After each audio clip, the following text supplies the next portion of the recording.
طلحہ بن مصرف نے ابو صالح سے، انہوں نے حضرت ابو ہریرہ رضی اللہ عنہ سے روایت کی، کہا ہم ایک سفر میں نبی اکرم صلی اللہ علیہ وآلہ وسلم کے ساتھ تھے۔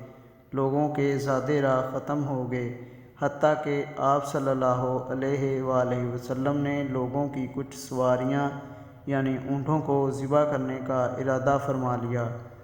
اس پر عمر رضی اللہ عنہ کہنے لگے، اللہ کے رسول، لوگوں کا جو زاد راہ بچ گیا ہے، اگر آپ اسے جمع فرما لیں اور اللہ تعالیٰ سے اس پر برکت کی دعا فرمائیں تو بہتر ہوگا۔ کہا آپ صلی اللہ علیہ وآلہ وسلم نے ایسا ہی کیا۔ گندم والا اپنی گندم لایا اور کھجور والا اپنی کھجور لایا۔ طلحہ بن مصرف نے کہا، مجاہد نے کہا، جس کے پاس گٹھلیاں تھیں وہ گٹھلیاں ہی لے آیا۔ میں نے مجاہد سے پوچھا، گٹھلیوں کا لوگ کیا کرتے تھے؟